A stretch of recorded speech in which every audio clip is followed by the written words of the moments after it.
Assalamualaikum warahmatullahi wabarakatuh. Halo anak-anak, apa kabar? Hari ini kita akan kembali melanjutkan pembahasan yaitu mengenai kehidupan bernegara dalam konsep Negara Kesatuan Republik Indonesia. Mari kita simak bersama-sama. Konsep Negara Kesatuan Republik Indonesia menurut Undang-Undang Dasar Negara Republik Indonesia tahun 1945. Negara Indonesia ialah negara kesatuan yang berbentuk republik. Hal ini tercantum pada pasal 1 ayat 1 Undang-Undang Dasar Negara Republik Indonesia tahun 1945. Konsep Negara Kesatuan Republik Indonesia juga didasari pada alinea keempat pembukaan Undang-Undang Dasar Negara Republik Indonesia tahun 1945 yang isinya berupa tujuan Indonesia, dan tujuan itu dapat dicapai hanya dengan adanya kemerdekaan bagi bangsa Indonesia.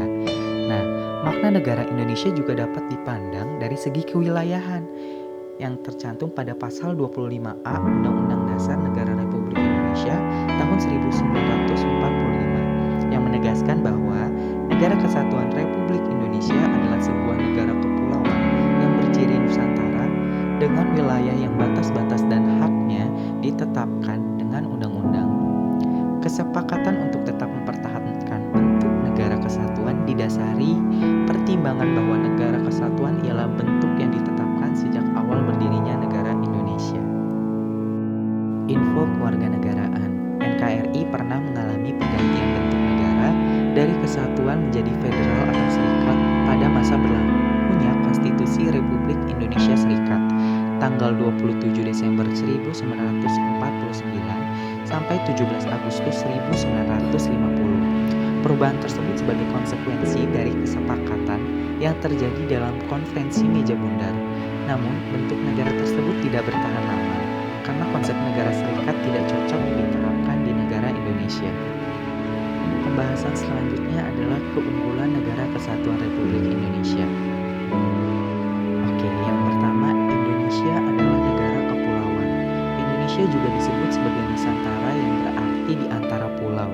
Disebut kepulauan karena jumlah pulau besar dan kecil yang terbesar di Indonesia sangat banyak yang tersebar di seluruh wilayah Indonesia.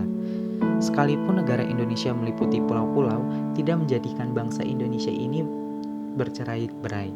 Namun, keadaan tersebut menjadi perekat untuk semakin meningkatkan rasa persatuan dan kesatuan. Hal ini dikarenakan secara yuridis bangsa Indonesia telah mempunyai landasan yang kuat. Dan kita sebagai warga negara Indonesia sudah sepatutnya bangga sebagai bagian dari bangsa Indonesia dengan menjunjung tinggi nama baik Indonesia dimanapun kita berada. Lalu keunggulan-keunggulan negara Indonesia menurut Dadang Sundawa. Yang pertama, jumlah dan potensi penduduknya cukup besar, yaitu menempati urutan keempat di dunia. Lalu memiliki keanekaragaman dalam berbagai aspek kehidupan sosial budaya seperti adat istiadat, bahasa, agama, kesenian, dan sebagainya. Lalu semangat Sumpah Pemuda, memiliki keramah tamahan dan tata krama. Lalu ada dalam pengembangan wilayah, memiliki konsep wawasan Nusantara, yaitu memandang bangsa Indonesia sebagai satu kesatuan yang utuh. Lalu ada letak Indonesia yang sangat strategis di posisi silang dunia yang membuat Indonesia menjadi ramai dan mudah untuk dikunjungi. Lalu ada keindahan alam Indonesia yang sangat indah dan tidak disaksikan lagi. Keanekaragaman flora dan faunanya membuat bangsa Indonesia sering dikunjungi. Selanjutnya ada salah satu keajaiban dunia juga ada di Indonesia, yaitu Candi Borobudur yang tidak sedikit menarik wisatawan untuk datang ke Indonesia. Lalu ada wilayah yang sangat luas, yaitu 5.193.250 km persegi yang meliputi 2.027.087 km persegi daratan dan 3.166.163 km persegi lautan. Tanahnya sangat subur dan kaya akan sumber daya alam. Pembahasan selanjutnya adalah faktor pendorong dan penghambat persatuan dan kesatuan bangsa Indonesia. Faktor pendorong persatuan dan kesatuan bangsa Indonesia. Yang pertama ada Pancasila. Pancasila dapat memperkukuh persatuan dan kesatuan dalam Negara Kesatuan Republik Indonesia.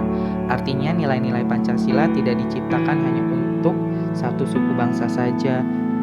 Nilai-nilai Pancasila juga tidak diperuntukkan bagi penganut agama tertentu saja, melainkan Pancasila ini sebagai pedoman hidup rakyat Indonesia tanpa memandang perbedaan. Dapat diartikan bahwa Pancasila dimiliki dan digunakan oleh semua unsur bangsa Indonesia. Lalu yang kedua ada Sumpah Pemuda. Sumpah Pemuda merupakan sumpah yang menunjukkan kebulatan tekad seluruh pemuda Indonesia yang merupakan unsur utama perjuangan bangsa dalam melawan penjajah. Nah, di dalam ikrar Sumpah Pemuda ini kan ada satu tanah air, satu bangsa, dan satu bahasa. Ini telah menjadi penyemangat bangsa Indonesia untuk bersatu. Ikrar ini juga memberikan manfaat-manfaat lainnya seperti mempererat hubungan kekeluargaan dan persaudaraan di antara bangsa Indonesia, membina kerukunan hidup dalam bermasyarakat, berbangsa, dan bernegara, dan menumbuhkan kesadaran bahwa ancaman terhadap satu pulau atau daerah berarti ancaman bagi seluruh tanah air Indonesia. Dan yang ketiga ada Bhinneka Tunggal Ika, yang artinya walaupun berbeda-beda tetap satu tujuan. Inti dari semboyan Bhinneka Tunggal Ika adalah adanya persatuan dalam berbagai perbedaan. Kondisi bangsa Indonesia yang diliputi oleh berbagai perbedaan dapat dipersatukan salah satunya dengan melaksanakan semboyan Bhinneka Tunggal Ika.